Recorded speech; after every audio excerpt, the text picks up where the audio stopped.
नमस्कार साथियों, आज सुबह से इस कार्यक्रम को आप लोग सभी एंजॉय कर रहे हैं। तो अमर साहब कहाँ जा रहे हैं? साथियों, सबसे पहले आज हम लोग अपनी कंपनी की पहली वर्षगांठ यहाँ सभी एकत्रित होकर मना रहे हैं। तो मैं सबसे पहले आप सभी का आभार व्यक्त करना चाहूँगा, धन्यवाद भी देना चाहूँगा कि आप लोगों ने पूरी शिद्दत के साथ इसमें अपना पार्टिसिपेट किया।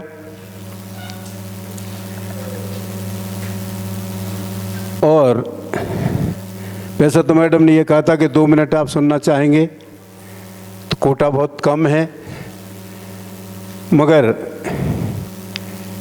वैसे भी अमूमन आप लोग सभी जानते हैं कि हम लोग जब मीटिंग में एंड में आते हैं तो हमारे लिए समय नहीं बचता, मगर आज समय ही समय है हम लोगों के पास, क्योंकि हमने होटल वालों को भी बोल दिया कि 12 बजे तक हमारा कार्यक्रम चलेगा, इसलिए टाइम की कोई समस्या नहीं है मैडम, है ना। साथियों, कंपनी के प्लान को संजय जैन साहब ने बहुत खूबसूरती से आप लोगों के साथ पेश किया। आप लोगों ने सुना। इस विषय पे ज़्यादा मुझे चिंता इसलिए नहीं है कि यहाँ सभी अपर लाइन के लीडर हैं। बाकी का सारा काम मैं समझता हूँ कि तोमर साहब ने बखूबी निभा दिया। बहुत ज़्यादा कुछ कहने को हमारे पास तो बचा ही नहीं, मगर चूंकि अब एकत्रित हैं यहाँ, तो कुछ तो बात होनी चाहिए कि नहीं होनी चाहिए। तो मैं सिर्फ एक बात कहना चाहूँगा, तालियां आप लोगों ने सुबह से बहुत बजाई हैं, अब तालियों की औपचारिकता भी कोई ख़ास बात नहीं है, मगर सिर्फ एक चीज़ को हमें कि पहले हम जिन जिन के भी मोबाइल हाथ में उन्हें साइलेंट कर लें, क्योंकि कभी कभी डिस्टर्बेंस हो जाता है। साथियों,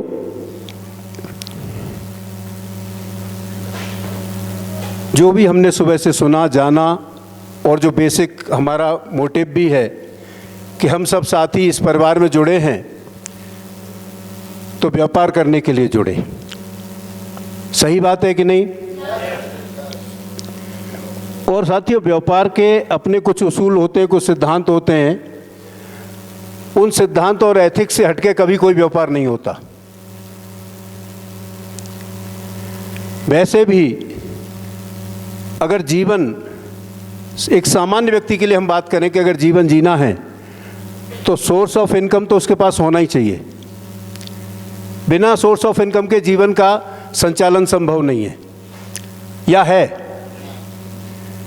तो मैं सिर्फ एक ही बात कहना चाहता हूं कि आज का वक्त ऐसा है साथियों, एक दौर ज़रूर ऐसा था जब नेटवर्किंग को बहुत कमज़ोर तरीके से लोग देखते थे, बहुत कम लोग उसे जानते थे। मैं आपको बात बता रहा हूँ 82 की। 82 में एक पीयरलेस नाम की कंपनी, आप लोग जानते नहीं पीयरलेस को? पीयरलेस कंपनी जब आई थी हिंदुस्तान में, पैदा हुई, कैलकाटा बेस्ड थी, उस समय नेटवर्किंग की शुरुआत थी। पीयरलेस के साथ साथ सहारा का भी उदय हुआ, सहारा भी मार्केट में आई, मगर पीयरलेस ने तेजी से अपने पांव पसारे। उस समय लोग जानते भी नहीं थे कि नेटवर्किंग होती क्या है। तो हमारे एक मित्र थे लखनऊ से, वो जब इसको यहाँ लेके आए तो उन्होंने हमसे भी संपर्क किया। बोले भाई ये बहुत अच्छा प्लान है, और इससे अगर हम ज्वाइन करते हैं तो 100-200 रुपये पर डे भी कमाया जा सकता है। मैं बताना आपको चाहूँगा कि उस समय 100-200 रुपये की बहुत बड़ी कीमत थी। अगर उस समय की आप बात करेंगे तो उस समय 100-200 रुपये में लगभग 10-15 ग्राम सोना आ जाता था। तो हमने कहा अगर 100-200 रुपये कमाने पर डे की बात आती है तो आप कल्पना करिए कि जहाँ जिस समय 10 रुपये को लोग बहुत इंपॉर्टेंस देते थे, बहुत बड़ी इंपॉर्टेंस, अगर 200 रुपये की कोई बात करे तो कैसा लगेगा। जैसे आज भी अगर लाखों की बात आती है तो आप लोग बहुत जोश से ताली बजाते हैं, और होना भी चाहिए। तो उस समय इस नेटवर्किंग को हमने समझने का प्रयास किया। मैं कहना ये चाहता हूँ, तो उस समय वास्तव में समझना बड़ा मुश्किल था। हमारे जो साथी थे उन्होंने हमें ज्वाइन करा दिया, मगर कोई खास इंटरेस्ट नहीं रहा। एक बार लखनऊ मीटिंग हुई तो वो हमको लखनऊ ले गए, बोले मीटिंग अटेंड करो, बहुत अच्छी मीटिंग होगी, चलते हैं। तो साथियों ध्यान से सुनना कि जब उस समय मैं लखनऊ की मीटिंग अटेंड करने गया लखनऊ, तो मालूम है हम लोगों को कहाँ ठहराया गया था? चारबाग रेलवे स्टेशन के पास धर्मशाला में थी, और उस धर्मशाला का किराया भी उस समय 50 पैसे पर डे के हिसाब से कमरा था। आप कल्पना करिए, और उसमें भी लोग प्लेजर फील कर रहे थे कि बहुत अच्छी जगह रुकवाया हमको। उस समय में और आज का इतना बड़ा परिवर्तन है। तो उस समय समझना ज़्यादा आसान था या आज समझना ज़्यादा आसान है? आज हम पैसे की वैल्यू भी समझने लगे हैं। ओवरऑल मेरा कहने का आशय ये है कि वहाँ से जब हम लौट के आए, वहाँ जितने भी स्पीकर्स थे, कंपनी के डायरेक्टर्स भी थे और भी मैनेजमेंट के बहुत तमाम लोग थे, जब उन लोगों से बातचीत हुई, उनको सुना, क्योंकि उस समय हमारी गिनती तो लास्ट की लाइन में थी। भाई आज तो इतने एम्बिशियस हैं कि हर लीडर जो नया भी जिन होता है वो आगे ही बैठने का प्रयास करता है। उस समय जाके पीछे लाइन में बैठे, हम सबको सुना, गंभीरता से सुना। जीवन का पहला दौर था किसी मीटिंग में जाने का। उसके बाद जब हमने वापस आके जब सोचा कि वास्तव में काम अच्छा है, इसको किया जा सकता है, तो उस पूरी मीटिंग में मुझे एक बात अपील की थी और उसी ने मेरा प्लान, मतलब करियर जो है पूरा नेटवर्किंग में डाल दिया। जबकि मैं उस समय लॉ ग्रेजुएट था और भी आगे की बहुत सारी प्लानिंग थी, मगर उस एक अपील ने, एक मैनेजमेंट के थे, डॉक्टर चौधरी थे, उन्होंने कहा कि आज के समय में एक व्यक्ति इंजीनियरिंग का डिप्लोमा करके, आज तो बीटेक वाले ज़्यादा मिलेंगे आपको, डिप्लोमा वाले बहुत कम सुनाई देते हैं। उस समय हिंदुस्तान में सिर्फ इंजीनियरिंग के 4 कॉलेज थे, प्राइवेट कॉलेज एक भी नहीं था। सिर्फ पॉलीटेक्निक हुआ करते थे, जहाँ से लोग डिप्लोमा करके आते थे और जूनियर इंजीनियर बन जाते थे। उस समय ओवरसियर कहते थे, फिर जूनियर इंजीनियर हो गए। और उस समय साथियों आप सुनना चाहेंगे कि जूनियर इंजीनियर्स को मात्र 250 रुपये की सैलरी मिलती थी। अब आप कल्पना कर सकते हैं कि 250 रुपये महीने में और 250 रुपये पर डे, कितना बड़ा एक्साइटमेंट होना चाहिए। सिर्फ इस बात ने मुझे नेटवर्किंग के साथ खड़ा कर दिया। आने के बाद मैंने विचार किया कि अब कैसे किया जाए। उस समय 35 रुपये, 71 रुपये इस तरह की इंस्टॉलमेंट हुआ करती थी प्लान की, मगर मार्केट से उतना पैसा भी निकालने में बहुत मशक्कत करनी पड़ती थी। किसी से अगर 31 रुपये की किस्त लेनी है तो आप समझिए कि उसको 10 दिन घेरना पड़ता था, तब जाके कहीं वो केस मैच्योर हो पाता था। हमारे साथी डे नाइट हमारे साथ रहते थे, प्लानिंग कराते थे। खैर वो दौर गया और नेटवर्क मार्केटिंग में, उस दौर में मैं सिर्फ यही कहूँगा कि इतना अच्छा था कि जूनियर इंजीनियर्स को देख के हम ये कहते थे कि ये इस पे स्कूटर अभी पैदा नहीं हो रहा है और हम एम्बेसडर कार में चलते हैं। एक इतना बड़ा डिफरेंस नेटवर्किंग और उस समय की जॉब अपॉर्चुनिटी में था। आज तो दौर बहुत आगे आ गया साथियों। तब से चलते चलते आज नेटवर्क मार्केटिंग ने हिंदुस्तान नहीं वर्ल्ड में एक बहुत बड़ी जगह बना ली है। उस समय सरकारीकरण का दौर था, लोग सरकारी नौकरी को ज़्यादा प्रेफरेंस करते थे। आज आप बताइए सरकारी की तरफ लोग जाते हैं या प्राइवेट की तरफ? प्राइवेट जॉब को ज़्यादा पसंद करते हैं। क्यों? क्योंकि प्राइवेट जॉब में बहुत सारे ऑप्शंस हैं, बहुत सारी अपॉर्चुनिटीज़ हैं, आगे डेवलप करने के बहुत सारे चांसेस मिलते हैं, प्रमोशंस के बहुत चांसेस मिलते हैं। और जैसे कि प्लान में बता रहे थे तो अमर साहब और जैन साहब ने बताया कि इंक्रीमेंट, बोनस, बहुत सारी चीज़ें ऐसी हैं जो आपको एक्स्ट्रा में मिलती है। काम उतना ही होता है, चीज़ें बहुत सारी मिल जाती हैं। और साथियों नेटवर्किंग का सबसे बड़ा जो बेसिक है कि यहाँ हम टीम के साथ काम करते हैं। एक व्यक्ति अगर एक दिन में 100 रुपये कमाता है, या और अगर जब 1000 व्यक्ति आपके साथ हैं कल्पना करिएगा 10-10 रुपये भी 1000 से आपको मिला तो आपका 10,000 पूरा हो जाता है। तो ये जो अंतर है ये नेटवर्क मार्केटिंग ने ही मार्केट को दिया और लोगों ने समझा भी। और आप सभी सीनियर लीडर हैं यहाँ, आप जानते हैं कि बहुत सारी कंपनियां हिंदुस्तान में इस समय काम कर रही हैं और लाखों लोग करोड़पति हैं आज की डेट में। आपस में अगर अभी चर्चा करेंगे, कोई नया कंपनी का प्लान आएगा तो आदमी हर कंपनी में जो भी बड़ा अचीवर होता है उसका एग्जाम्पल देता है, उसका 1 करोड़ का आ रहा है, उसका 2 करोड़ का आ रहा है, उसका 50 लाख रुपए, उसका 5 लाख रुपए महीने आ रहा है। जबकि उस दौर में बहुत कम अचीवर होते थे मगर इतना कमाते थे जो एक हैंडसम अमाउंट होता था जो आज की लाखों की इनकम के बराबर कहा जा सकता है। तो साथियों, नेटवर्क मार्केटिंग का जो सबसे बड़ा बेसिक है वो एक ही चीज़ है कि जो नेटवर्क का मूल सिद्धांत है अगर हम उस पर काम करते हैं तो जितना भी हमारे तोमर साहब ने जितनी खूबसूरती से 2 घंटे आपको समझाया, हर एंगल को उन्होंने छुआ। वास्तव में क्या अगर इन सब चीज़ों को अगर हम अमल में ले आए तो कोई काम मुश्किल है क्या? मगर हमारे साथ मुश्किलें आ रही हैं कि नहीं आ रही हैं? बिल्कुल ओपन हार्ट आ रही हैं। हम नहीं कर पा रहे हैं। अगर मैं सिर्फ आपको मोटिवेट करने की बात करूं तो ये बेईमानी हो जाएगी, क्योंकि जो बेसिक प्रॉब्लम्स आ रही हैं अगर हमने उनका सॉल्यूशन नहीं निकाला और उनको हल नहीं किया तो आने वाले कल में वो समस्याएं और भी गंभीर हो सकती हैं। तो मैं आप सबसे एक बात कहना चाहता हूं कि 2-3 चीज़ें हैं जिन्हें अगर समझ के हम मार्केट में उतरते हैं तो मेरा विश्वास है, और विश्वास नहीं मैं आपको गारंटी भी दे सकता हूं कि आप जो भी लीडर हों आप सेलेक्ट कर लेना। 5 लीडर मैं कहता हूं कि वो मेरे हिसाब से 2 महीने काम कर लें। 6 महीने के अंदर अगर 50,000 रुपये से कम इनकम उनकी हो तो उनकी देनदारी मेरी है, मैं दूंगा। मगर शर्त एक होगी, काम वो होगा जो मैं चाहूंगा, क्योंकि साथियों काम तो काम होता है। आप एक बात बताइए मुझे, जो लोग जॉब करते हैं चाहे वो प्राइवेट हो या सरकारी, उससे कोई बहुत फर्क नहीं पड़ता। पैसा किस चीज़ का मिलता है हमको? आज प्राइवेट सेक्टर की कंपनियां 18-18, 20-20 घंटे काम ले रही हैं कि नहीं ले रही हैं? क्या हमने कभी आपसे ऐसा कुछ कहा? कभी कहा हो तो बताइए। क्यों अवधेश जी?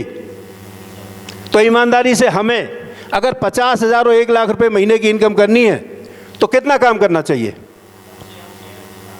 क्यों? जो 20,000 के लिए 18 घंटे काम कर सकता है, हम 50,000 के लिए 6 घंटे काम करना चाहते हैं। यही सबसे बड़ा माइनस फैक्टर है हमारा। हमें समझना होगा, बात यह नहीं है अगर हम पार्ट टाइमर हैं तो 6 घंटे सफिशिएंट हैं, अगर फुल टाइमर हैं तो हमको कम से कम 8 घंटे 10 घंटे काम करना चाहिए। क्योंकि वैसे भी आप जानते हैं, सामान्य सी बात, अगर मान लीजिए जिसकी इच्छा यह है कि मुझे 20,000 में संतुष्टि है, मैं तो 20,000 कमाना चाहता हूं, तो मेरा दावा है आप 4 घंटे पर डे काम करिए, 20,000 रुपये महीने कमाने लग जाएंगे 30 महीने से। और जिसको कमाना हो वो मेरे पास आ जाना। अभी हम आपके पास जाते हैं, हमारी बात सुनी जाती है, उसके बाद इंप्लीमेंट नहीं होता, क्योंकि 2-3 चीज़ों को, मैंने एक बात कही, इस सिद्धांत के साथ अगर हम आगे नहीं बढ़ेंगे तो हम काम में सफल नहीं हो पाएंगे। और सिद्धांत एक ही है कि अब हम जुड़ गए तो अब इसमें तो कहीं कोई बात है नहीं, हमने सब, इसमें कोई संशय भी नहीं है।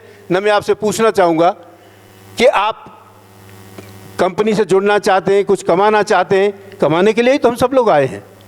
और फिर आप लोगों के पास तो बहुत बड़ी जिम्मेदारी कंपनी ने और सौंप रखी है, जो प्लान का बहुत बड़ा हिस्सा है कि आने वाली जनरेशन को अपना क्लोन बना के तैयार करना है। अगर इतना भी हम कर सकते हैं कि आप अपना डुप्लीकेट तैयार करते जाइए, मेरा दावा है कुछ भी करने की आपको आवश्यकता नहीं पड़ेगी, सिर्फ अपना क्लोन बना लीजिए। क्योंकि यहाँ मैं समझता हूँ maximum star, gold, platinum, diamond, blue diamond, बहुत सारी हस्तियाँ यहाँ बैठी हैं। अवधेश जी, आपने डायमंड कितने दिन में किया, जरा खड़े होकर बताइए सबको। डायमंड आपका कितने दिन में अचीव हुआ? 4 दिन में। इनके लिए तालियां बजाइए आप।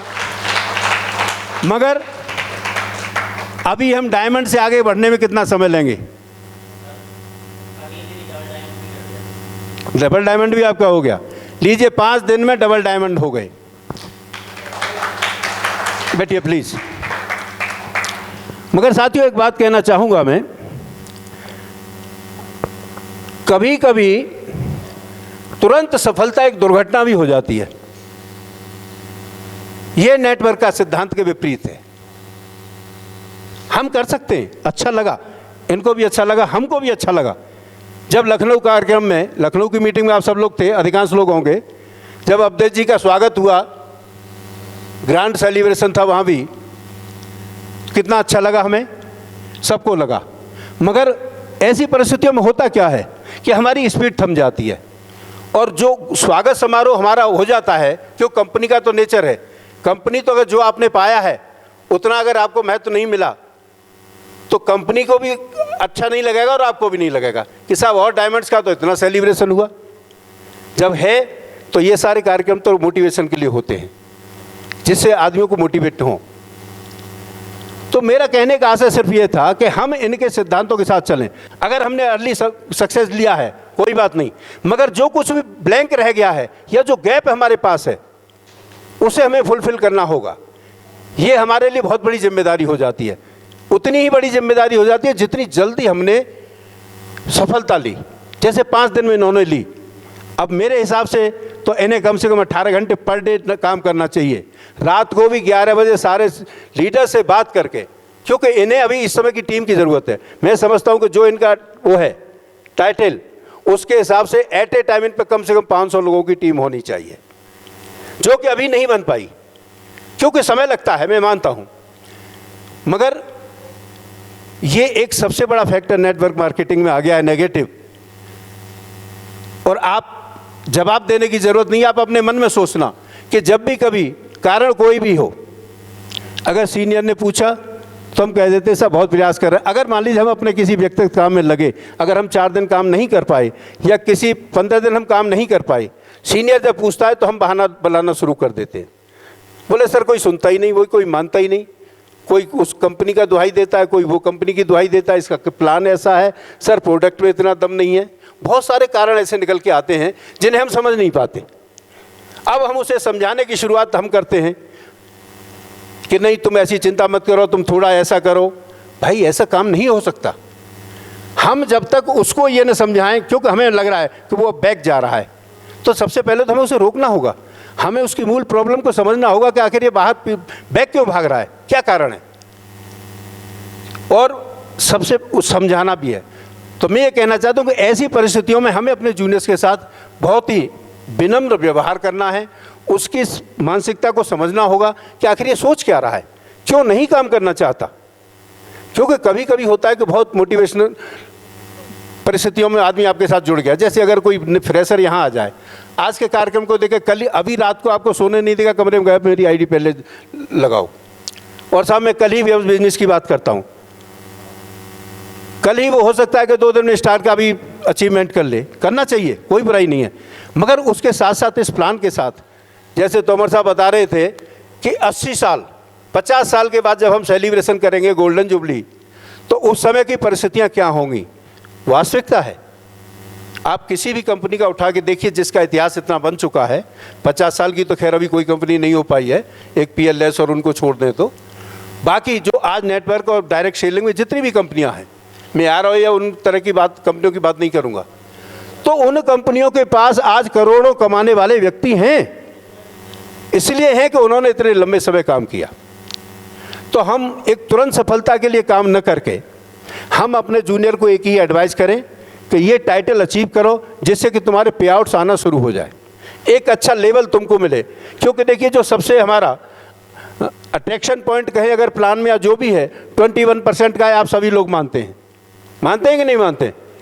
तो कम से कम जिसको भी हम जोड़ते हैं उसे वहाँ ले जाके तो खड़ा करें। और ये जिम्मेदारी किसकी है?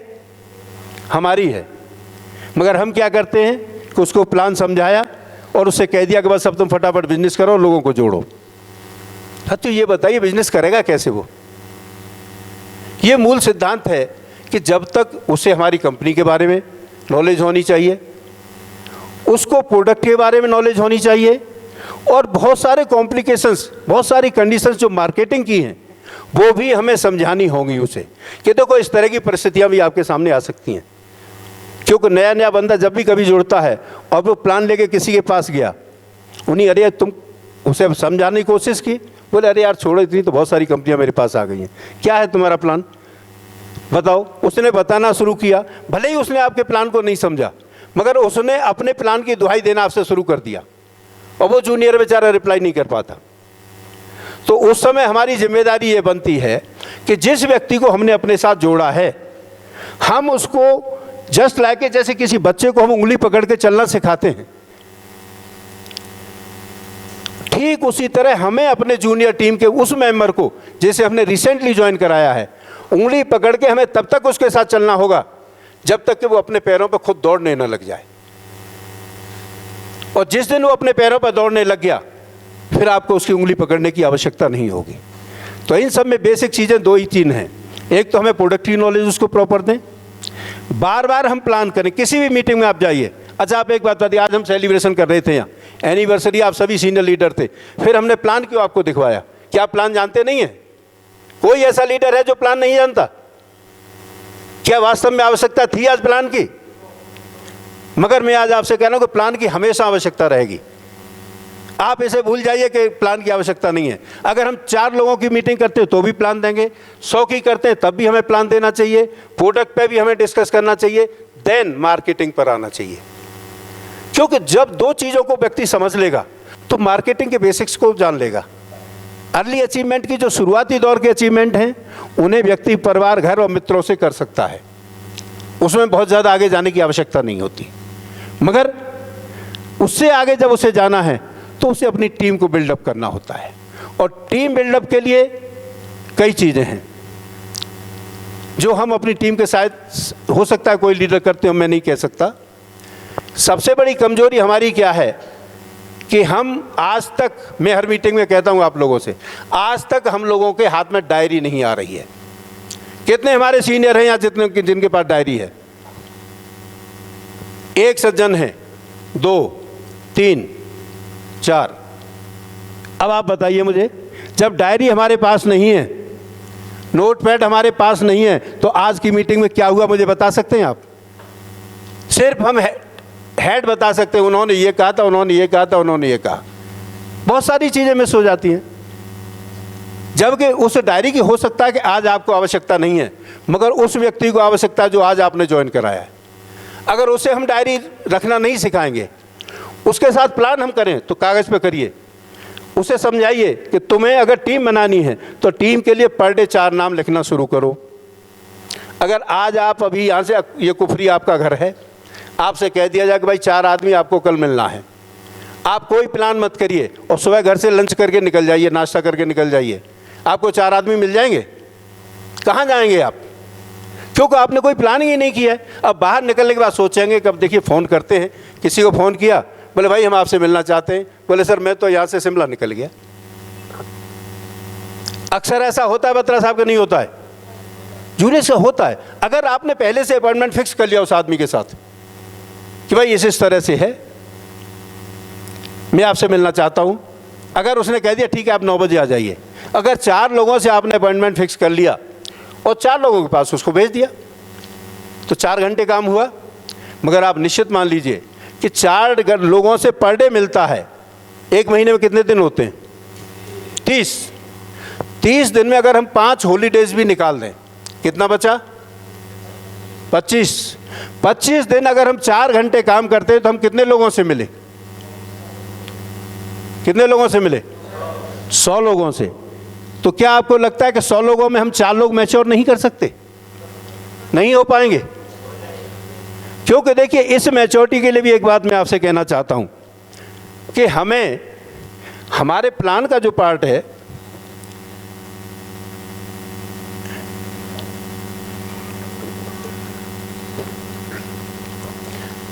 हमारे जो प्लान का पार्ट है और कंपनी का जो ऑब्जेक्ट भी है, वो मैं आपसे कहना चाहूँगा कि हमको भर्ती नहीं करनी है, हमें सिलेक्शन करना है। सिलेक्शन क्यों?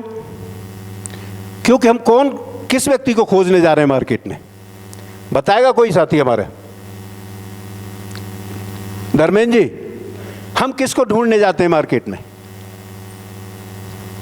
किसे ढूंढ रहे हैं? Business partner. नो, डायमंड नहीं। डायमंड तो उसको, जो नया आदमी है हम उसे ढूंढने जा रहे हैं। जो नया व्यक्ति लोगों को जोड़ने जा रहा है वो किसको ढूंढ रहा है? हमें यह नहीं समझाना कि आप अपनी टीम के लिए आदमी जोड़िए, हमको तो अपना बिजनेस पार्टनर ढूंढना है। जो वॉल्यूम तोमर साहब ने आपको बताया, आप मुझे बताइए, बिना एक पैसा लगाए हम करोड़ों व्यवसाय के पार्टनर बन रहे हैं। आने वाले कल में 85 करोड़ का जो व्यवसाय होने वाला है उसके पार्टनर हम बन रहे हैं। और हम कहते हैं कि कहीं से भी 2-4 लड़के हमें मिल जाएं तो बस हम 4 लोग जोड़ दें तो हमारा काम खत्म हो जाए। साथियों, क्या एक दिन के लिए काम करने आए हम यहाँ? मैं इसलिए इन बातों को आज कर रहा हूं क्योंकि इन चीज़ों का अभाव मुझे हर फील्ड में दिखता है, मैं जिसमें भी जाता हूं। हमारा काम सिस्टमेटिक नहीं हो रहा है, इसीलिए वो अचीवमेंट भी हम नहीं कर पा रहे जिन्हें हमें इन टाइम कर लेना चाहिए। और इस समय जो 1 साल से देखने में आ रहा है, लॉकडाउन पहले तो था मगर ये कोरोना एक बहाना और हो गया है कि साहब कोविड की वजह से नहीं हो रहा। अरे भाई, कोविड तो एक ऐसी अपॉर्चुनिटी बन के आपके लिए आया। आपके 50% प्रोडक्ट ऐसे हैं जो सिर्फ कोविड में ही इस्तेमाल हो सकते हैं। क्या और कंपनियां नहीं बेच रही इन आइटम्स को? आप बताइए, और कंपनियों ने बेचा है कि नहीं बेचा है? हम क्यों नहीं बेच पा रहे हैं? क्योंकि हमने उस तरह से सोचा ही नहीं है। जिन्होंने सोचा उन्होंने बेचा भी है। ऐसा नहीं कि सबने नहीं सोचा है, जिन्होंने सोचा है उन्होंने बेचा है और जिन्होंने नहीं सोचा वो नहीं कर पाए। नहीं, अदरवाइज मुझे आप बताइए, 1 स्टार बनाना कोई बहुत मुश्किल बात है क्या? कंपनी ने अपने बिजनेस वॉल्यूम को भी 50% कर दिया। 1 महीने के लिए अगर 65,000 रुपये बीवी का अगर आता है काम और वो व्यक्ति 21% पे जाके स्टार बन जाता है, उधर से 24% उसको बोनस भी मिलना शुरू हो जाता है, 3% का एक्स्ट्रा फंड मिलना शुरू हो जाता है, और हम सोचते हैं कि साहब किसी तरह से और ये 2 दिन मिलें या फिर नहीं है तो महीने भर। अरे भाई, 1 महीने में जो आदमी 65,000 कर सकता है, आप बताइए 1,25,000 के लिए उसे 2 महीने लगेंगे कि नहीं लगेंगे कम से कम? और 2 महीने में कोई ऐसी बात नहीं, हम धीरे चल के भी काम कर सकते हैं। मगर सबसे बड़ी समस्या क्या है कि वो व्यक्ति जिसको आपने फुली कन्विंस करके अपने साथ जोड़ा, जिसको हम बिजनेस पार्टनर की संज्ञा दे रहे हैं, हम उसके दिमाग में भी ये बात बिठाएंगे कि हम बिजनेस पार्टनर आप हमारे बनने जा रहे हैं, हम आपको यहाँ से ये इनकम कराएंगे। मगर हम बजाय इनकम पार्टनर बनाने के उसे एक रेस में दौड़ने वाला घोड़ा बना देते हैं कि तुम यहाँ आओ, फटाफट काम। और देखो, ये तो नेटवर्किंग तो ऐसी है कि यहाँ तो लाखों रुपए महीने कल से कमाया जा सकता है। हालांकि ये कोई अत्युक्ति नहीं है, कमाया जा सकता है, मगर उसके लिए उस तरह के प्लान करने होंगे, उस तरह से काम करना होगा, तब जाके ये सारी चीज़ें हो पाती हैं। तो कहने का मेरा आशय यह है कि अगर हम बिजनेस पार्टनर ढूंढने जा रहे हैं तो हमें सिलेक्शन करना चाहिए या भर्ती करनी चाहिए? कितने लोग हमें चाहिए पूरे प्लान के लिए? सिर्फ 4। मगर मैं आपसे कहना चाहता हूं कि हम आज 4 की नींव पर खड़े हैं। मगर साथियों, मैं एक बात जरूर कहूंगा कि अपने आने वाली पीढ़ी को मजबूत करिए और कम से कम 5 से 6 लोगों की टीम डेवलप कराइए उनकी, क्योंकि पता नहीं किस परिस्थिति में कौन सी टीम उसकी कमज़ोर हो जाए। और अगर ऐसी परिस्थितियां हो गई तो वो ऐसी जगह पर जाके फंसेगा जहां से ना लौट सकता है ना आगे बढ़ सकता है। इसलिए हमें यह भी प्रयास करना है कि 4 के बजाय 5 और 6 पर फोकस करें। और दूसरी चीज़, आज 6 का एडवांटेज भी आपके साथ है। जो रिवार्ड हमारा दिसंबर तक है, शायद मैं समझता हूं कि कोई कंपनी आज हिंदुस्तान में, मार्केटिंग की बात कर रहा हूं मैं, डायरेक्ट सेलिंग में जो भी कंपनी हो, आप देख लीजिएगा, इतना बड़ा रिवार्ड जो दिसंबर तक का टाइम दे, पूरे 6 महीने का समय है कि नहीं है? जुलाई से दिसंबर तक किसी का भी प्लान हो तो आप मुझे आके बता देना, किसी के पास नहीं है। अगर ये अपॉर्चुनिटी कंपनी ने दी है, आज हम एक मोबाइल से लेके अगर 1 करोड़ तक का प्राइस जीत सकते हैं, तो क्या हमें इसमें लापरवाही करनी चाहिए? क्या आलस करना चाहिए? मगर दुर्भाग्य क्या है कि ये आलस हमें विरासत में मिला है। कैसे कहेंगे? विरासत में है कि नहीं है? क्यों? आपने एक चीज देखी होगी कि सिर्फ मनुष्य का बच्चा ऐसा है जो 12 महीने और 10 महीने में पैदल चलता है, बाकी और किसी का है कोई? बताइए, कोई दूसरा ऐसा बच्चा हो जो 12 महीने पैदल चलना सीखता हो? सिर्फ आदमी का बच्चा है जो 12 महीने में पैदल चलना सीखता है। जीव जंतु किसी को भी आप अप्लाई कर लीजिए, सेम डे दौड़ते हैं। मगर हमें इसको हटाना पड़ेगा अगर नेटवर्क मार्केटिंग हमको करनी है तो। ईजी लाइफ जीनी है, कुछ भी हम करें, मगर मैं एक वादा करता हूं कि इससे ईजी लाइफ आपको दुनिया में कहीं नहीं मिल सकती। आज आईएएस पीसीएस कैडर के भी लोग जब भी घूमने जाते हैं, अगर गवर्नमेंट का मिल रहा है तो आसानी से 5 स्टार की तलाश की जाएगी। अगर पॉकेट से खर्च करना है तो सोचेंगे 3 स्टार भी मिल जाए तो चलो उससे काम चला लेते हैं। और अगर सामान्य पीपल, अगर मध्यम वर्ग का व्यक्ति है तो सोचता है कि 500 रुपये वाला होटल देख लो। आप बताइए कोई करता है खर्च 5000 रुपये? सोचेगा कि मैं 5 स्टार में जाके रुकूं, मगर नहीं। ये चीज़ नेटवर्क मार्केटिंग ने दी है मार्केट को कि हर व्यक्ति में नेटवर्क मार्केटिंग का चाहता है कि मैं एक अच्छी जगह रुकूं। और ये इसमें मैं आपको एक बात ज़रूर कहना चाहूँगा कि एक बहुत बड़ी सोच है, हमें सोच को बदलना होगा। हम छोटी छोटी चीज़ों को अगर दूर नहीं कर पाए, क्योंकि बेसिक ये है कि अगर हम बड़ा नहीं सोच सकते तो फिर बड़ा हो भी नहीं सकता।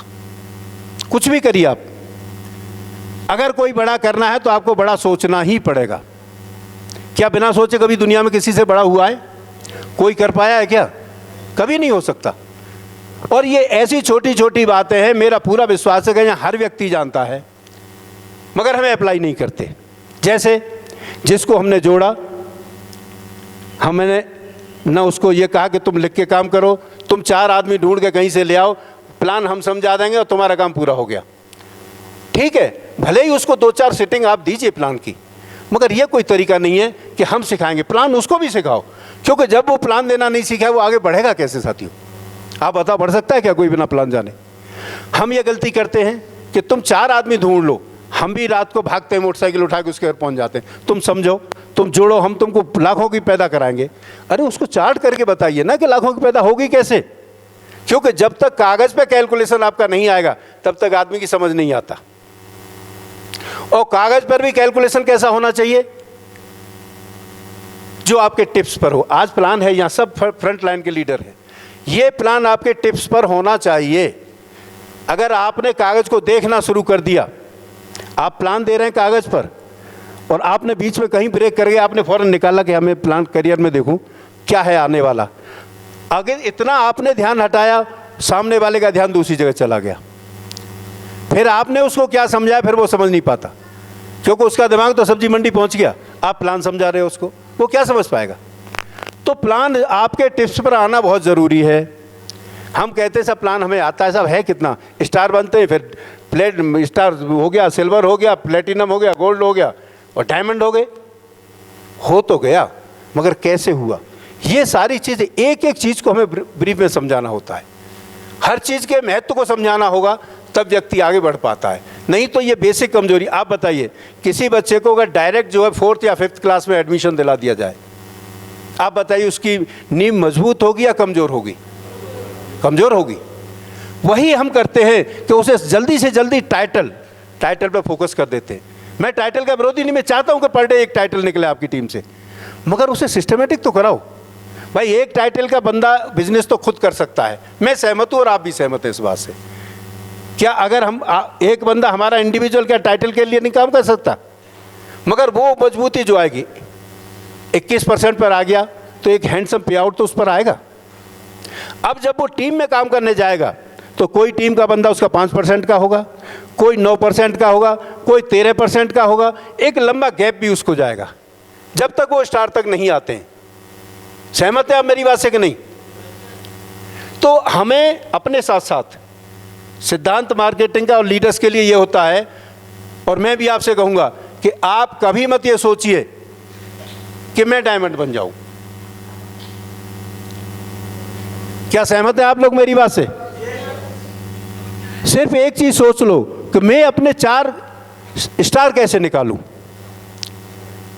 अगर स्टार 4 बनाने का आपने प्रण कर लिया तो आप तो डायमंड हो ही गए, फिर कहां समस्या है? मगर हम अपने डायमंड पर लग जाते हैं, स्टार बनाना भूल जाते हैं। अगर स्टार नहीं बनेगा तो आप डायमंड बनोगे कैसे, पहले मुझे ये बता दो। है क्या कोई ऐसा तरीका? है प्लान में? नहीं है। मगर हम ये गलतियां कर रहे हैं, इन गलतियों को हमें सुधारना होगा, ये बहुत बड़ी आवश्यकता है।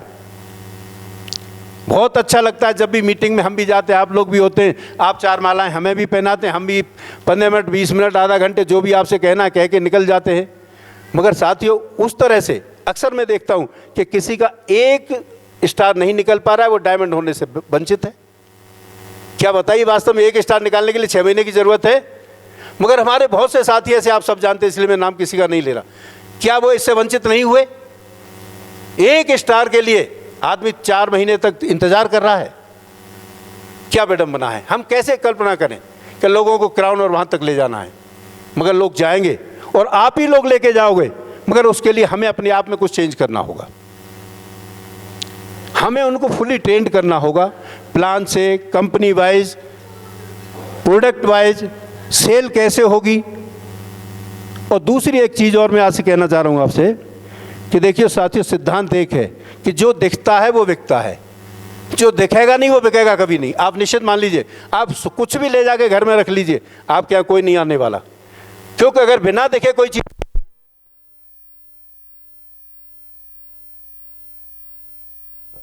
5 आदमियों से कंपनी शुरू की थी, 5 लाख तक पहुंच गए। तो आज तो हमारे साथ एक टीम है पूरी, 120 लोग आज हैं। अगर ईमानदारी से उस समय हम 6-6 महीने के सत्र, 1 साल के आप बना लें तो कितनी टीम की संख्या हो जाएगी, जरा कल्पना करिए, कितना बिजनेस होगा। क्योंकि देखिए जब आपके पास पावर है, मैन पावर काम करती है साथियों, साफ साफ बात है। आप अकेले चाहे ब्लू डायमंड नहीं, आप क्राउन हो जाइए, अगर मैन पावर आपके साथ नहीं है तो आपका करियर कभी भी स्टॉप हो सकता है कि नहीं हो सकता है। इसलिए मैन पावर जनरेशन का हमारा जो मेन बेस है उस पर हमें ध्यान देने की बहुत बड़ी आवश्यकता है। और उसमें हम जब सिलेक्शन करना है, और एक बहुत सिंपल फॉर्मूला के 4 घंटे, जो आदमी आने वाले कल में 4 महीने मेहनत करने के लिए पर डे 4 घंटे काम नहीं कर सकता, तो वो कैसे कल्पना कर सकता है कि मैं 20,000 रुपये महीने कमा सकता हूँ, 50,000 रुपये महीने कमा सकता हूँ। आप कोई भी डिग्री डिप्लोमा कर लीजिए, आज MBA है, कितने साल का डिप्लोमा है, कितनी डिग्री है, 2 साल। खर्चा कितना आता है? एक MBA का कोर्स पूरा करने में कितना खर्चा आता है? लगभग 5 लाख रुपए के, इससे कम नहीं आता। अगर और अच्छे इंस्टीट्यूट में आप जाएंगे तो 10 लाख तो हो सकता है, मगर 3 लाख नहीं होगा। 2 साल MBA करने के बाद वो एक प्रोफेशनल बन के बच्चा निकलता है। और आज आप खुली आंखों से देख रहे हैं कि हिंदुस्तान में प्राइवेट सेक्टर की कंपनियां 15-15, 20-20 हज़ार रुपये पर भर्ती करके ले जाती हैं उनकी, और आज 18 से 20-20 घंटे बच्चे काम भी कर रहे हैं। मैं इसलिए ये बात कहना चाह रहा हूँ कि रॉ मटेरियल आपके सामने है, सिर्फ आपको देखने की ज़रूरत है कि हमें ज़रूरत किस चीज़ की है। अगर हम अपने रॉ मटेरियल को देखेंगे नहीं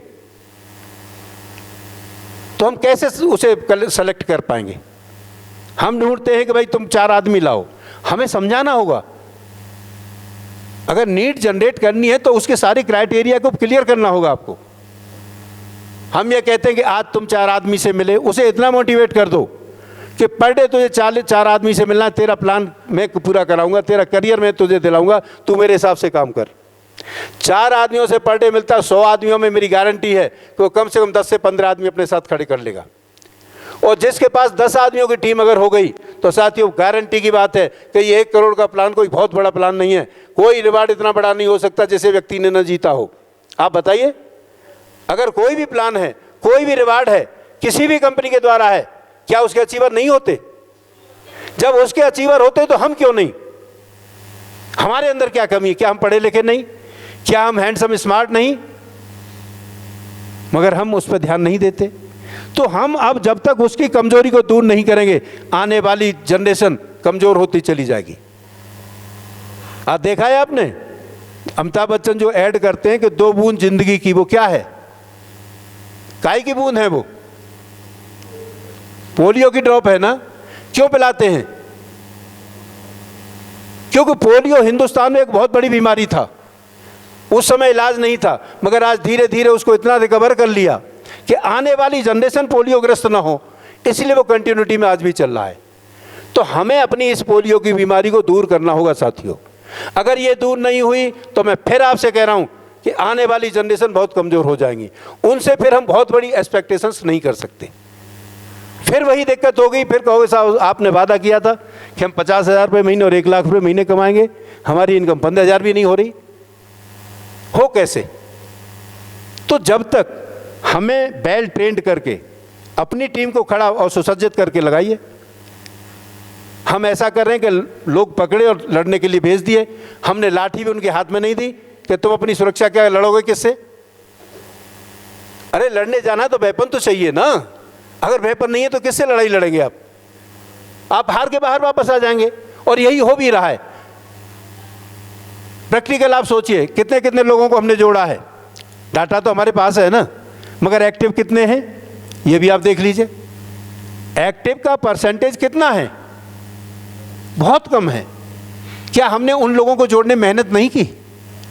क्या हमने अपना टाइम स्पेंड नहीं किया? क्या हमने पेट्रोल खर्च नहीं किया? सब कुछ किया ना, उसके बावजूद भी वो लोग फेल हो रहे हैं जो हमारे अपने थे। भाई ये क्या हो गया? हमारी मेहनत बेकार हो गई। क्या हम इसके लिए काम कर रहे हैं क्या? अरे एक पेड़ आप एक इंडस्ट्री की बराबर है। एक व्यक्ति अगर आपका लग जाता है तो आप क्या समझ रहे हैं? आप 4 व्यक्ति नहीं, 4 इंडस्ट्री, स्मॉल स्केल इंडस्ट्री शुरू कर रहे हैं, और ये इंडस्ट्री आगे आने के बाद कितनी बड़ी इंडस्ट्री में कन्वर्ट हो जाएगी, इस बात की हम कल्पना ही नहीं कर पा रहे। मैं धन्यवाद दूंगा तोमर साहब का कि आज सारा फोकस उन्होंने किया इस बात पर, और आप लोगों ने उसे अप्रिशिएट भी किया। मैं समझता हूं एक बात को भी आप ये नहीं कह पाए कि नहीं साहब ये बात ऐसे नहीं हो सकती। क्या कह पाए? हम नहीं कह पाए। जब भी कभी क्लोजिंग की जब इस पर बात आती है तो सबसे एक बात मैं बता दूं कि लोगों को फेल और जल्दी प्रमोशन न लेने के पीछे एक ही कारण है, जो सेल न निकलने के पीछे जो कारण है, मूल कारण है उनका अनट्रेंड होना। अगर हम अनट्रेंड व्यक्तियों को अपने साथ भीड़ इकट्ठा करेंगे तो साथियों एक चीज़ से सावधान रहना, आज मैं आपको बता रहा हूं कि मार्केट में अगर 10 लोग आपके सफल हो जाएं और वो आपसे दूर हो जाएं तो आप कभी परवाह मत करो, आपको कोई नुकसान होने वाला नहीं है। मगर एक व्यक्ति फेल होकर मार्केट में आ गया तो वो आपका बहुत बड़ा नुकसान कर सकता है आने वाले कल में, क्योंकि जब भी उसे मौका मिलेगा, अरे वो हमने किया था डेमसन यार, कुछ नहीं होता, बेकार की बातें करते हैं सब लोग। वो कभी ये नहीं कहेगा कि मैंने काम नहीं किया, या मैंने समझने का प्रयास नहीं किया, या मैंने समय नहीं दिया। क्योंकि व्यक्ति तो कोई अपनी बुराई तो नहीं करता ना। क्योंकि गलती को स्वीकार करना साथियों, मैं समझता हूं कि सबसे बड़ा चैलेंज है। बहुत बड़ी हिम्मत की बात है कि अगर हम अपनी गलती को स्वीकार कर लें। क्या वास्तव में ऐसा है? हैं? नहीं है? क्यों? क्या हम गलती को आसानी से स्वीकार कर लेते हैं? क्यों नहीं करते? गलती को स्वीकार करना हमारी सफलता हमें बहुत बड़ा सहयोग कर सकती है। अगर हम ये ध्यान दे लें कि हम टीम में इतना काम कर पा रहे हैं, नहीं हो पा रहा है, क्योंकि हमें इन सब चीज़ों के साथ साथ, उसे ट्रेंड करने के साथ साथ हमें रिव्यू की भी आवश्यकता है। आपने देखा हो किसी भी ऑफिस में, वर्किंग में, कहीं भी देख लीजिए, हर डिपार्टमेंट में रिव्यू होता है कि नहीं होता वर्किंग का? अवधेश जी, आप तो जॉब भी करते हैं, रिव्यू मीटिंग होती है कि नहीं होती है? मंथली होती है ना? मंथली भी होती है, कभी कभी वीकली भी होती है। क्यों होती है? क्योंकि हमने जो प्लान अप्लाई किया या जो भी ऑर्डर हमने पास किया इंप्लीमेंट करने के लिए, तो क्या वो वास्तव में इंप्लीमेंट हो भी रहा है कि नहीं? अगर वो इंप्लीमेंट नहीं हो रहा है तो रिजल्ट ओरिएंटेड प्रोग्राम नहीं रहेगा, कहीं ना कहीं सिस्टम फेल हो जाएगा। तो यहाँ चूंकि हमारे ऊपर कोई कंट्रोल नहीं है, ना हमें ये चिंता कि हमारी कोई सैलरी काटेगा, मगर वहाँ सैलरी कटने का डर रहता है, तो वहाँ काम प्रॉपर होता है। मानते हैं कि नहीं मानते अब? मगर हम दुर्भाग्य ये है कि हम यहाँ बेफिक्र हो गए कि सैलरी नहीं कटेगी, तो किसकी नहीं कटेगी? नुकसान किसका हो रहा है? क्या हमने सोचा कभी है किसका होता है नुकसान? तो क्या हमें इस नुकसान को होने से नहीं रोकना चाहिए? तो हमारी सबसे बड़ी आवश्यकता है कि हम जिन लोगों को अपना एसोसिएट बनाना चाहते हैं, आप कुछ भी करिए, ये एक ऐसी चीज़ है, जैसे तोमर साहब ने कहा था कि उसने पाइपलाइन डाल के पानी पहुंचा दिया। मैं आपको बताना चाहता हूं, ये ऐसा पाइपलाइन है कि ये जीवन में आप पर धन की वर्षा करता रहेगा। एक बार जिसने टीम खड़ी कर दी, आप सोते भी रहेंगे घर में तो उसका आपका पे आउट आपके पास आता रहेगा। अगर आप कहीं जॉब करते हैं तो क्या अगर काम पर आप नहीं जाते तो सैलरी मिलेगी क्या? मिलेगी? नहीं मिलेगी। अगर मान लो एक डॉक्टर है, डॉक्टर अपने क्लिनिक पर नहीं बैठते तो क्या उनकी इनकम होगी? कोई भी प्रोफेशनल है, डॉक्टर लें, सीए लें, किसी को भी ले लें, आपने देखा होगा डॉक्टर्स को तो लंच तक करने की कभी कभी फुर्सत नहीं होती। तो ये चैलेंज है जीवन के, व्यवसाय भी है। अगर हमको बड़ा बनना है तो हमें बड़ा सोचना पड़ेगा, बड़े तरीके से काम करना पड़ेगा। और इन सब के लिए जो मूल आवश्यकता है वो मैं बताना चाहता हूँ, बहुत ज़्यादा समय नहीं लूँगा आपका, काफ़ी टाइम हो गया। इसमें सबसे ज़्यादा हमको अपने दिमाग को ओपन करने की ज़रूरत है। हम कहाँ करते हैं? हमें अगर लंच या ब्रेकफास्ट करना है तो कहाँ जाते हैं हम? अच्छे रेस्टोरेंट में जाते हैं कि नहीं जाते हैं? अगर हम नहाते भी हैं तो कौन सा शैम्पू इस्तेमाल करते हैं? हम देखते हैं कोई ख़राब वाला शैम्पू ले आएँ? हर व्यक्ति ये चाहता है कि अच्छा शैम्पू लाऊं जिससे मेरे बाल स्मूथ रहें, अच्छे रहें। अच्छी चीज़ है, हम खाने में, पहनने में सब कुछ क्या करते हैं? अच्छे आइटम्स का प्रयोग करते हैं। मगर आज हम 5 स्टार नहीं 7 स्टार में जाके खाना खा के आते हैं, 10 घंटे के बाद वो खाना वेस्ट होकर निकल जाता है। उपयोगिता कितनी हुई उस आइटम की? 10 घंटे। अगर साथियों हम अपने ब्रेन को डेवलप करें तो ये फॉरएवर आपके साथ रहने वाला है और आने वाले कल को सुरक्षित करने वाला है। हम जो चाहें वो पा सकते हैं। तो हमें सोच को थोड़ा बड़ा करना होगा और इन सब के लिए 2-3 फॉर्मूले हैं। सबसे पहले आवश्यकता है कि हम अपना टारगेट निश्चित करें। टारगेट तो बनना चाहिए कि नहीं बनना चाहिए? और टारगेट के बाद दूसरा पॉइंट है, टारगेट को अगर सफल करना है, टारगेट बन गया मगर टारगेट जब तक पूरा नहीं होता, जब तक कि हम उसके साथ आने वाले काम को नहीं करते। जैसे टारगेट बना, टारगेट अगर बना लिया तो फिर आप उसकी प्लानिंग करना शुरू करिए। कोई भी टारगेट बिना प्लानिंग के अधूरा है कि नहीं है? टारगेट जो बना कि मुझे कार लेनी है, ठीक, बहुत अच्छी बात, अब कार की प्लानिंग कर लेते हैं। कार में कितना पैसा जाएगा, हम कोटेशन लेके आते हैं, हमें कितना एडवांस देना, हमें कितना मार्जिन मनी देनी है, हमने प्लानिंग परफेक्ट की। किसी भी टारगेट को पाने के लिए हमें उसकी प्लानिंग के बाद अगर प्लानिंग परफेक्ट हो गई, हर एंगल से देखिए प्लानिंग परफेक्ट है, सबसे एडवाइस भी अगर चाहें जिनसे हम ले सकते हैं, और प्लानिंग के तुरंत बाद फिर उसका इम्प्लीमेंट होना चाहिए। और इम्प्लीमेंट कैसे होना चाहिए, ये भी सारी चीज़ें हमारे चार्ट पर हों। इम्प्लीमेंट अगर प्रॉपर हो गया तो साथियों फिर आपके अचीवमेंट को कोई नहीं रोक सकता, अचीवमेंट होगा ही होगा। तो मैं आपसे सिर्फ एक बात कहना चाहूँगा, क्योंकि अब चाय आ गई है, चाय भी आपको लेनी है। एक छोटी सी कहानी है जिसे मैं आपको सुनाना चाहूँगा कि थोड़े से परिवर्तन से क्या हो सकता है। एक राजा थे, बहुत विद्वान भी थे, दयालु भी थे, पराक्रमी भी थे। उनके पड़ोस में भी एक स्टेट था, वहाँ के भी एक राजा थे, वो उनके परम मित्र थे। तो एक जो उनके मित्र थे उन्होंने कहा कि भाई मैं आपको एक तोहफा देना चाहता हूँ। तो मित्र का तोहफा तो कोई भी स्वीकार करता है कि नहीं करता है? उनकी भेज दीजिए। तो उस राजा ने उस राजा के लिए 2 बाज भेजे। बाज जानते हैं ना आप, ईगल।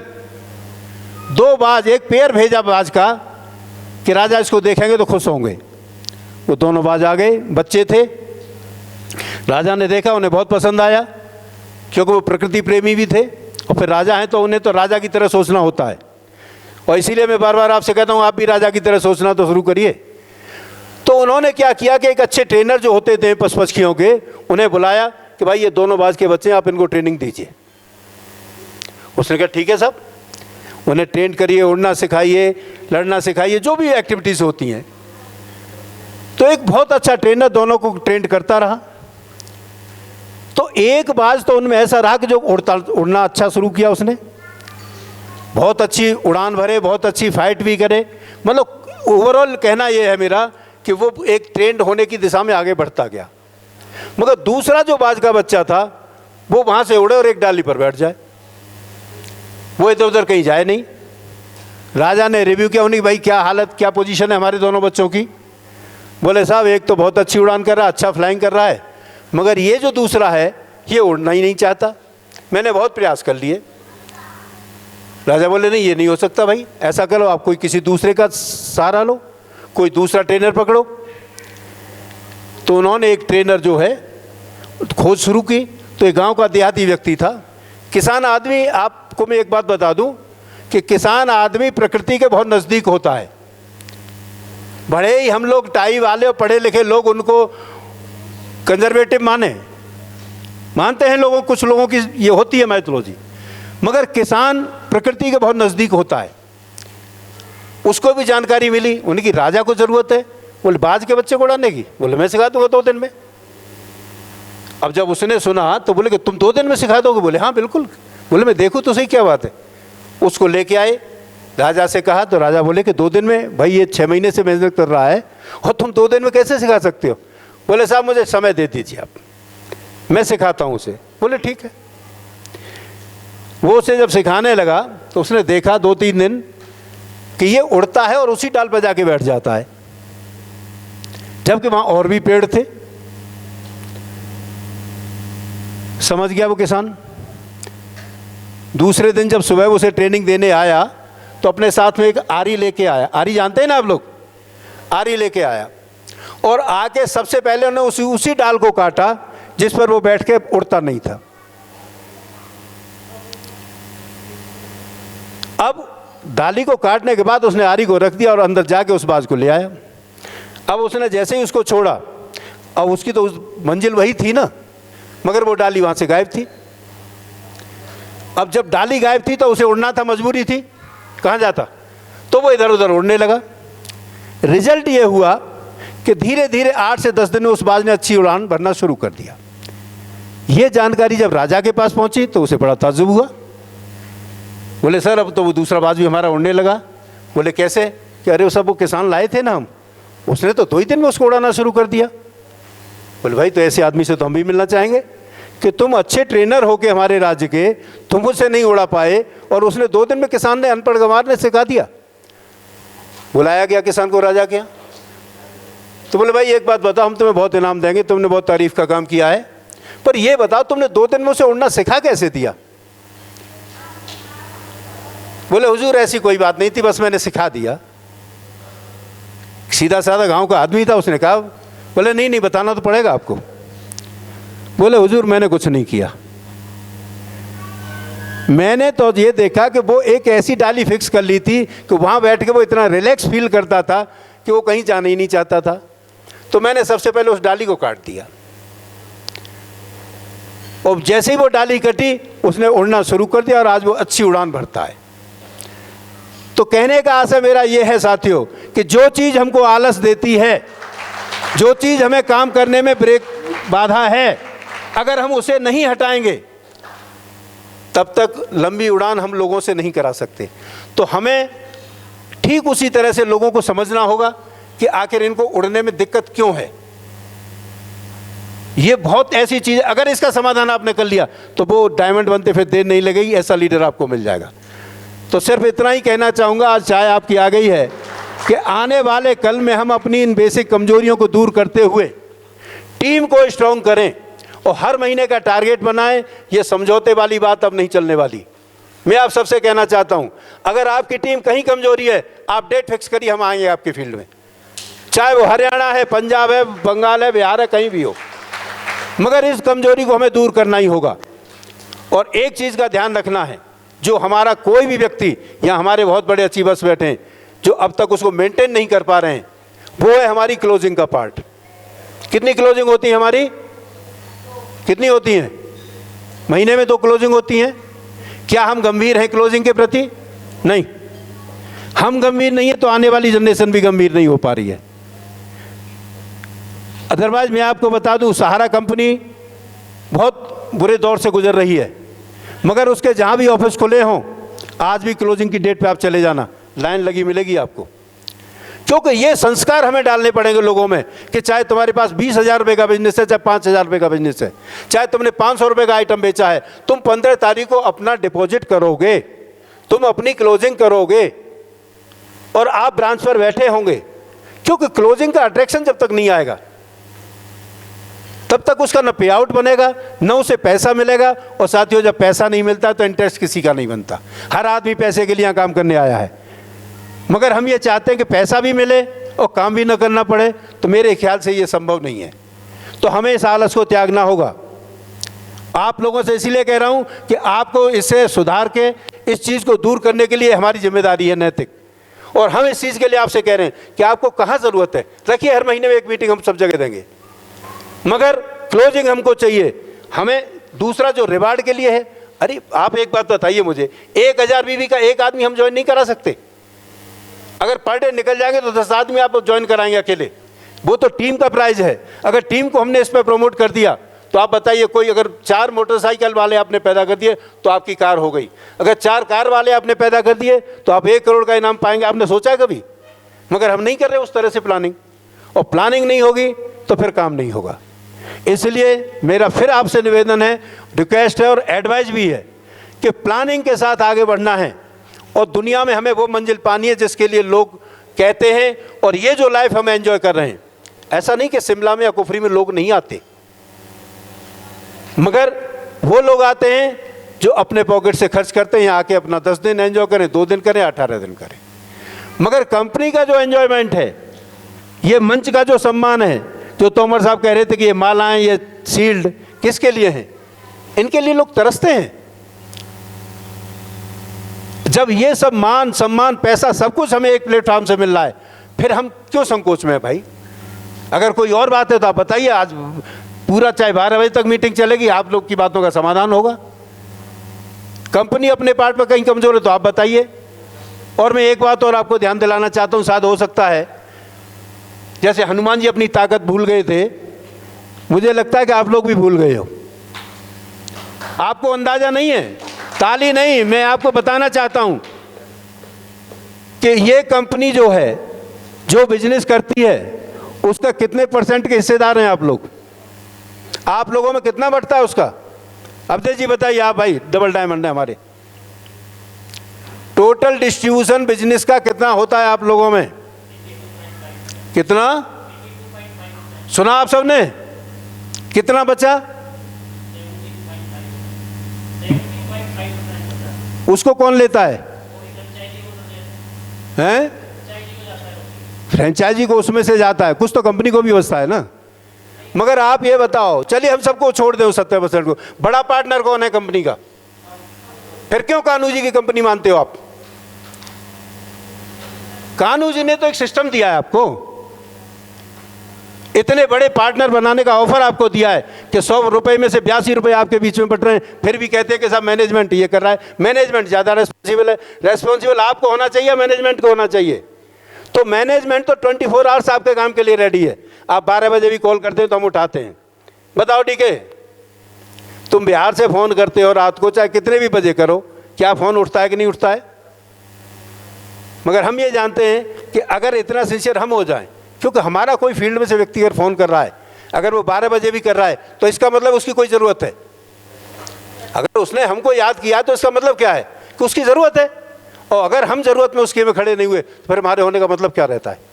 तो इसलिए मैं आप सबसे कहना चाहता हूँ, अपनी बात समाप्त करूँगा, कि आने वाले कल में इन कमियों को कैसे दूर किया जाए, इसके लिए आप आपस में डिस्कस प्लान करें। जहाँ हमारी ज़रूरत है हम आपके साथ खड़े होंगे, मगर इन कमजोरियों को दूर करिए। ट्रेनिंग पार्ट में आप सक्षम हैं, उसे स्ट्रॉन्ग करिए और आने वाले कल को मजबूत बना के हमें आगे बढ़ना है। इन्हीं शब्दों के साथ मैं अपनी बात समाप्त करूँगा। थैंक यू दोस्तों।